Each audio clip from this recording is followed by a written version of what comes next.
So I can, or do you have somebody?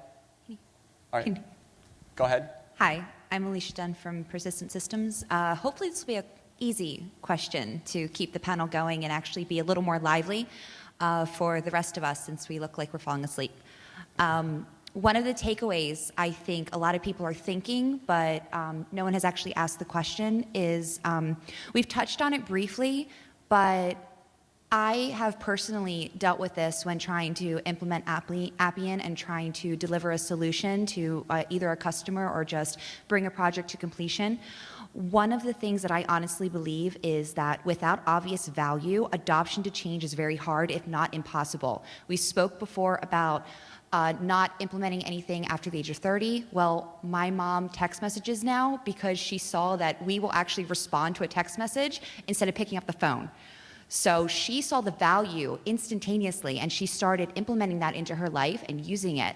And I wanted to know from your point of view, since we do have delivery and we have consumer and we have customer and obviously non-charity, what challenges have you been able to overcome by being able to see the value for your CEO or see the value for your customer to bring that attention to them of this is what Appian will bring value to you and to your employees and your project. And also if you want to add on to either the new records interface that was released last year or even the tempo interface that we still, as we had in the panel, a lot of people don't understand how to use or are afraid to implement into their specific project. And I think that'll be a good takeaway for a lot of people who came to this conference to not only get empowerment of how to get their company to back them up on implementing a project, but also to just implement Appian as a total for all of their employees.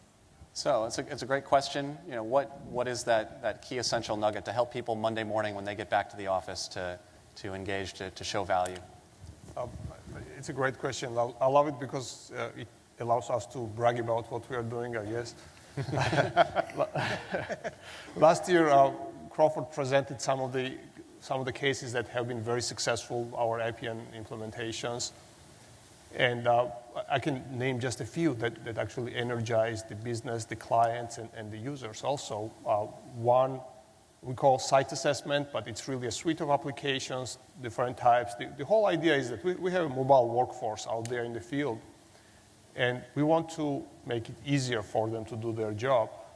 So they have phones and tablets, using which they receive the task assignment to go into the site and take a survey of what loss happened. We process insurance claims, so they assess the loss, they take photos, they fill out information, make their recommendation, click submit, and in literally a few minutes it's already being reviewed in the back office, and within 30 minutes it's in client's inbox, the PDF report with the whole thing in it. Clients love it.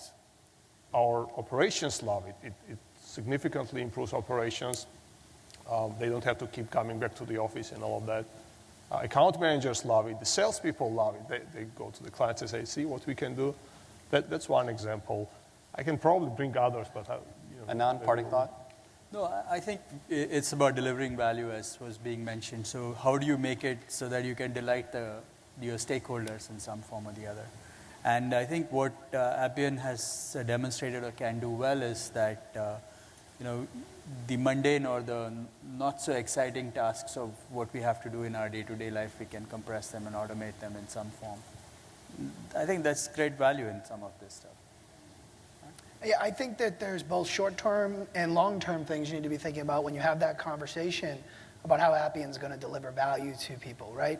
So the long-term conversation for our organization is we want a member someday to be able to send a text, click a button, et cetera, and have a job waiting for him that he can go and show up on a job site and have work. That to us is going to show a ton of value. That's going to deliver all the value that we really want, right? But in the short term, we need to think about ways to keep the stakeholders engaged. And this hits on what you just mentioned about some of those mundane tasks. We had a simple task of tracking people's vacation. That was taking, because if it was a paper-based process, hundreds and hundreds of hours of our senior executives' time to review all this. It was a process that we were able to build, put into Appian, and now takes him seconds, right? So we found a short-term win to show them that this tool can automate things that might just drive you nuts, But we also have that long-term view of what can we do to actually engage with our members and actually grow the organization. So I think it's kind of twofold there. You have to be thinking about it in both directions. All right, Kevin, let's give you the last word.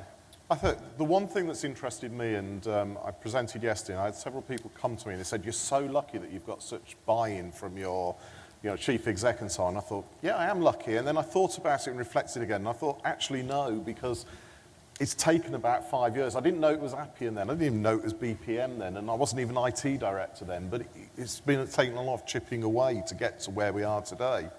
And I sort of liken it a little bit to sort of, there's a big dam and you keep taking a little bit out and all of a sudden it starts crumbling away and then you get swept away and you're on the other foot where everybody wants it and you can't deliver it fast enough.